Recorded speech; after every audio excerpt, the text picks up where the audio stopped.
Welcome to the Sportsource Game of the Week post-game coaches show. We've got all the reactions, breakdowns, and behind-the-scenes insights coming your way. Sportsource starts now.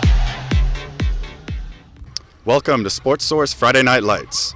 I'm your host, Derek Oliveros, and tonight I'm joined with analysts Grayson Means and Maddie Weinberg. Tonight we just got done watching the Morgan County Bulldogs defeat the Oconee County Warriors 35-14.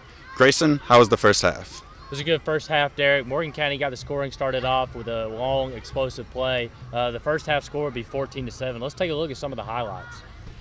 Week 3 of the Georgia high school football season brings us a matchup between the visiting Morgan County Bulldogs and the home team, the Oconee County Warriors. Oconee County looking to get their second straight home win in as many games. Morgan County, however, came into tonight's matchup outscoring opponents 102-27. They would look to keep that undefeated streak rolling. Starting off the game, it was Morgan County's senior wide receiver Jacoby Simmons. He went 77 yards on the first play of scrimmage from Morgan County. Took it all the way to the house. You can see the speed flying past Oconee County defenders. 7-0 Morgan. Later in the first quarter, it would be Christian Monfort, Morgan County's senior running back, the West Georgia commit. He was a bruiser all night long. This is his first of 3 touchdowns on the night, 14-0 Morgan. Finally, in the second quarter, Oconee County would get on the board at senior quarterback Brody Hanna to junior running back Darius Darden for Oconee's first score of the night. That would make the halftime score 14-7. Yeah, you take a look at some of those first half highlights. It was senior receiver for Morgan County, Jacoby Simmons, who had the most explosive play of the night, a 77-yard end around for Morgan County's first touchdown on their first play from scrimmage.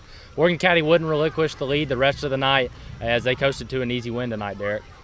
So it looks like Morgan County ran away with it going into the second half. Maddie, was this true?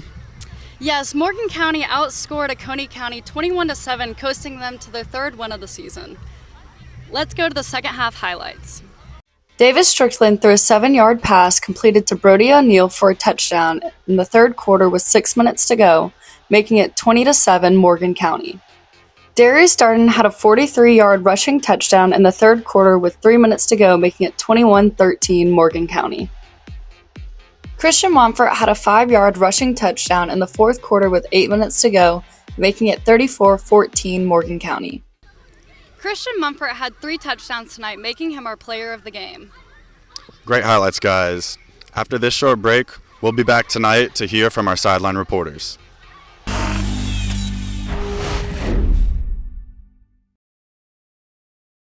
Welcome back to Sportsource Friday Night Lights. Morgan County head coach Clint Jenkins was able to lead his team to their third win of the season. Sportsource reporter Lily Sincola had the opportunity to talk with him. Let's throw it over to Lily. Thanks, Derek. I'm here with head coach of Morgan County. Congrats on the win, first of all. So what would you say has made your offense rush attack so strong with Christian Monfort and the rest of the team? Well, we got an offensive line back. A lot of those guys are 2- and 3-year starters right there. I would say the core of our team's our offensive line, and then, again, you put a talent like Christian behind them. We're able to kind of grind that thing out and get some really long drives and just kind of make them like it there at the end, which is what we wanted to do. So. Absolutely. And how would you say you're going to catch up your passing with what's happening on the ground? We feel like the run game sets up the pass game. We got an all-state quarterback with Davis Strickland, and when we get the opportunities, we got to take advantage of them, and we will. The run game is going to set up the pass game, and we got one of the best quarterbacks in the state. So how would you say these first 3 games have set you up for the rest of the season? And what would you say you've learned from your team in these first 3 games? Had to come, a lot of adversity, which is good. You want that early in the year to see how you respond. Had to delay the first game, had to play on a Saturday. It was really hot. Had to play in the rain against a rival team last week. I thought our kids handled that real well. And then anytime you come over here to Watkinsville to play Oconee County with the kind of tradition they've got and stuff like that, to come out of here with a win, just really proud of our guys. So. Absolutely. Well, thank you so much. We'll be looking forward to watching you for the rest of the season. Awesome. Go Dogs. Thanks, Lily. Maddie, what do you think about Lily's conversation with Coach? Coach Clint Jenkins seemed very proud of his team tonight and is really excited for this upcoming season to see what he can get out of his team. They've had a really strong start so far, so it'll be exciting to see where they go. And next, we have sideline reporter Anna Williams, who had the opportunity to talk with our star player of the night, Christian Munford. Thanks, Derek. I'm here with senior running back Christian Munford. Christian, congrats on the win tonight. How are you feeling? I'm tired, but we got it done. We've been preparing all week. Coach Jenkins and Coach Bell gave us a good game plan, and we came out and executed it perfectly. Right, and you scored 3 touchdowns tonight, 10 touchdowns so far this season. What's going through your head? Man, it's a blessing, honestly. Last year I had 10 touchdowns in the season, and for me to have 10 touchdowns already is crazy. So I just want to keep building on it, and without my O-line, I'd be nothing. So I'll give a good shout out to them. And what have you been working on to help you be so successful so far this season? Just practicing game speed, doing how you do anything is how you do everything. Getting my body right, eating right, stretching at night, and practicing plays right, doing everything right with my line. And what do you think the team executed well? I think we really executed, like running the ball, especially in the second half. We executed that well. We need to get better with the short pass game, but overall, I think we ran the ball pretty well tonight. And it's the 3rd win of this season. How do you think that sets the tone for the rest of the season? It sets the tone. It makes us look good. We got 2 good wins over good teams, so we carry it on into region and hopefully go to a region championship. Right. Thanks, Christian. Back to you guys. Thanks, Anna. Grayson, what do you think about the interview with Munford? Yeah, Mumford, he was a bruiser all night long, had 3 touchdowns like Maddie talked about. That brings his season total to 10.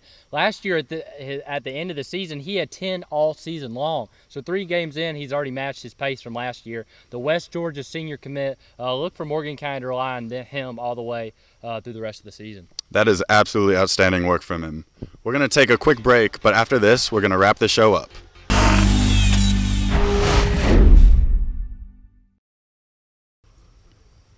Welcome back to Sportsource Friday Night Lights. Let's wrap this show up. Guys, what are your final thoughts on tonight's game?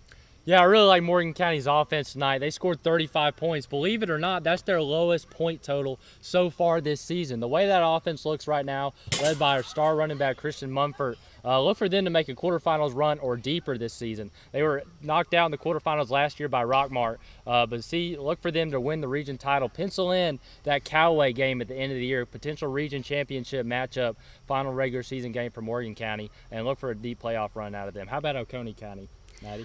I thought Oconee County looked good for tonight. I think that their offense has a little work to do on their passing game. I thought that Brody Hanna did a pretty good job with running the ball and doing what he really could in the game, but I think that they have a little bit of work to do on their offense.